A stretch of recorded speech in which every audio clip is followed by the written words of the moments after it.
Telangana CM Revanth Reddy గారిని social media వేదికగా ఒక ప్రశ్న అడుగుతున్నారు. ఈ రాష్ట్రంలో ఎన్ని పోక్సో కేసులు రిజిస్టర్ అయ్యాయి? ఎంతమంది నేరస్తులు అరెస్ట్ అయ్యారు? కొన్ని వేల కేసులు ఉంటాయి. అరెస్ట్ అయ్యారు, కొందరు శిక్ష అనుభవిస్తున్నారు, కొందరు అక్విటల్ అయి బయటకు వచ్చారు. కానీ ఏ కేసుల్లో కూడా స్పెషల్ ఇన్వెస్టిగేషన్ టీం పోలీసులతో, డీసీపీ స్థాయి అధికారులతో సిట్ ఏర్పాటు చేయలేదు. కానీ బండి సంజయ్ కుమారుడు బండి భగీరథ్ పైన రిజిస్టర్ అయిన పోక్సో కేసు విషయంలో మాత్రమే సిట్ ఎందుకు ఏర్పాటు చేశారు?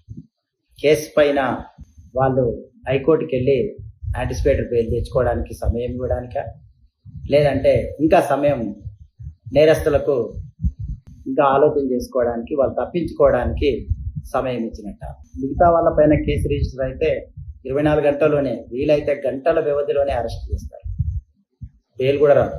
మరి బండి భగీరథ్ పైన రిజిస్టర్ అయితే మాత్రం ఎందుకు మీరు సపోర్ట్ చేస్తారు?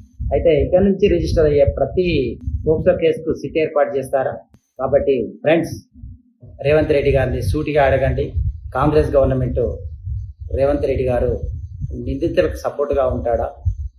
ఫస్ట్ అరెస్ట్ చేసి విచారణ చేస్తారు పోక్సో కేసులో. మరి దీంట్లో ఎందుకు కాలయాపన చేస్తున్నారో రేవంత్ రెడ్డి గారిని ప్రశ్నించండి.